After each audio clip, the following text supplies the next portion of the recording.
प्रभु चरित्र सुनबे को रसिया, राम लखन सीता मन बसिया। प्रभु चरित्र सुनबे को रसिया। आहा, हनुमान जी राम लखन सीता मन बसिया। प्रभु चरित्र सुन वे को रसिया, राम लखन सीता मन बसिया।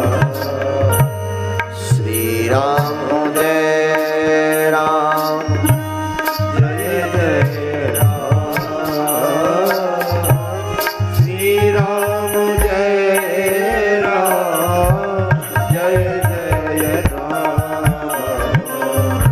श्री हनुमान जी भगवान के चरित्र सुनने के रसिया है। गोस्वामी श्री कलिकुल शेखर प्रातः स्मरणीय पूज्यपाद गोस्वामी श्री तुलसीदास जी कहते हैं, हनुमान जी महाराज प्रभु चरित्र सुनने के बड़े रसिक हैं। अच्छा, एक बात और है, गोस्वामी जी को भी हनुमान जी भगवान की कथा में ही मिले। हाँ, गोस्वामी जी को हनुमान जी का मिलन कथा में ही हुआ, और गोस्वामी जी इसीलिए लिख रहे हैं प्रभु चरित्र सुनवे को रसिया। मंदिर में हनुमान जी मिले ना मिले ये तो कह नहीं सकते, पर कथा में हनुमान जी जरूर आते हैं, ये पक्का है, गोस्वामी जी का मानना है। बोलो हनुमान जी महाराज की। बोले कथा में तो हनुमान जी आते हैं, आते हैं, आते हैं। अच्छा, हाँ आए। जब तुलसीदास गोस्वामी जी की पत्नी रत्नावली ने ताने मारे, तुम जितना हमारे हाड़ मास के पीछे पड़े हो उससे आधा भी अगर प्रभु के पीछे पड़ते तो भगवान तुम्हें मिल जाते। पत्नी के वचन सुनकर गोस्वामी तुलसीदास जी रातों ही रात बीतराग बाबा हो गए। तो कई लोग कहने लगते, बोले महाराज जी गोस्वामी तुलसीदास जी को हनुमान जी और राम जी मिले, इसके पीछे बड़ा रहस्य है उनकी पत्नी का। पूरा खेल उनकी पत्नी का है। पत्नी की ना डांट लगती, ना फटकार लगती, ना गोस्वामी जी को हनुमान जी मिलते, ना राम जी मिलते। तो एक संत ने बढ़िया जवाब दिया, बोले अगर पत्नी की डांट से ही लोग अगर गोस्वामी तुलसीदास बनते होते तो आज घर घर गोस्वामी जी बैठे होते। आओ, सब डांट खा लेते हैं, ऐसा कौन है जो डांट नहीं खाता है।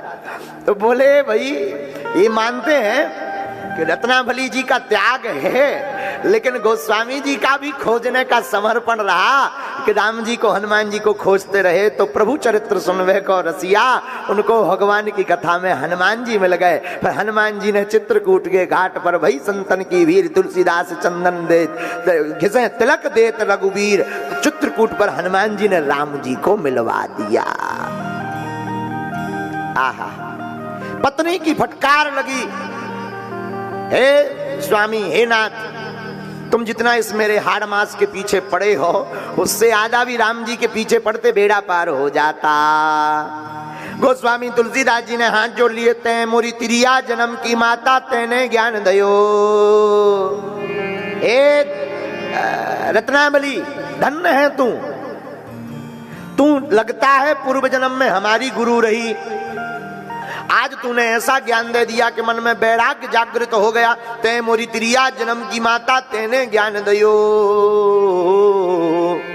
और गोस्वामी तुलसीदास जी ने वहीं प्रणाम किया और चल पड़े। आए चलते चलते एक बार मुड़ गए तो फिर लौटकर मुड़े नहीं। देखो ये बहुत अच्छी बात है, यहाँ पर बहुत गौर करना, सब लोग बड़े गंभीरता से सुनना। संसार से एक बार अगर गुरु की तरफ, राम जी की तरफ मुड़ जाओ तो लौटकर जगत की तरफ मत मुड़ो, वरना ना धरती के रहोगे ना आसमान के रहोगे। और कई लोग ऐसे होते हैं, कई लोग ऐसे होते हैं, हमने देखा है घर में भाई खटपट सो चल बाबा के मटपट। हाँ, घर में लुगाई से लड़ाई हो गई, अब तो हम बाबा बनेंगे चाहे जो हो जाए, सोने लाओ अपना डोरिया डेरा। जब तक रेलवे स्टेशन तक पहुंचे तब तक अपने नाती पप्पू की याद आ गई। अरे लड़ाई तो रोज होती रहती है, पप्पू हमारे बिना सो नहीं पाएगा, खा नहीं पाएगा, लड़ाई बाबा तो बाद में बनेंगे, अब पहले पप्पू को देख लेते हैं। बोलो सीताराम, जोर से बोलो। हाँ, तो कई लोगों का ऐसा वैराग्य होता है, लेकिन धन्य है गोस्वामी कलिकुल शेखर श्री तुलसीदास जी महाराज, पत्नी के कहने पर एक बार राम जी की तरफ मुड़ गए, फिर लौटकर दुनिया की तरफ नहीं मुड़े। तब तो रामचरितमानस श्री हनुमान चालीसा जैसा, विनय पत्रिका जैसे सदग्रंथ श्री गोस्वामी तुलसीदास जी ने इस समाज को दिए। अच्छा, एक और है, कई लोग कहते महाराज जी हम तो भजन करना चाहते लेकिन हमारी घरवाई विचित्र है।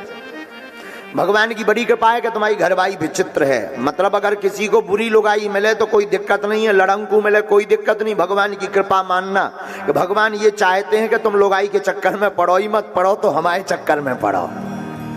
हाँ, ये जिंदगी जीने का ढंग है। संत श्री तुकाराम जी एक ऐसे संत हुए, संत श्री तुकाराम जी, इनकी पत्नी इतनी खतरनाक कि तुकाराम जी सत्संग करते थे, पत्नी प्रवचन सुनाती थी गाली।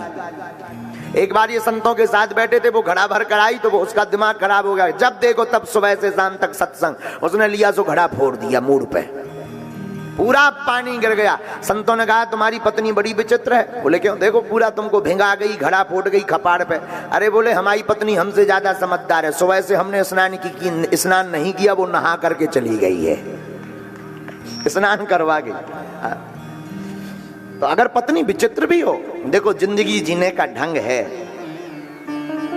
कोई व्यक्ति सकारात्मकता में भी नकारात्मकता खोज लेता है, और कई लोग ऐसे होते हैं नकारात्मकता में भी सकारात्मकता खोज लेते हैं। जो बुरे समय में भी हंसी के दिन खोज ले, उसी का नाम तो बढ़िया इंसान है। हाँ, वही तो इंसान है। जैसे तुकाराम जी, एक बार पत्नी ने कहा गन्ना खाना है, तुकाराम जी बोले हम ला रहे।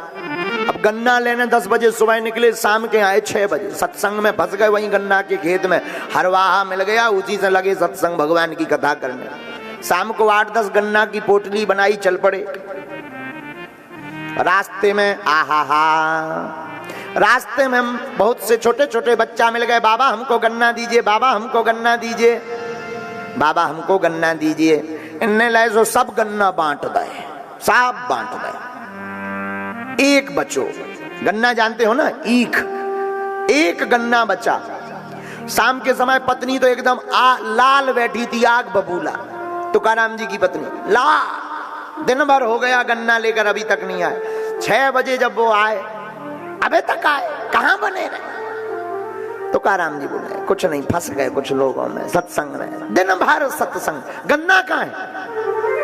बोले गन्ना लाए तो बहुत थे लेकिन एक बचा, सब बट गए। अब तो और जो क्रोध 30 डिग्री को हतो सीधो 100 डिग्री को होगा।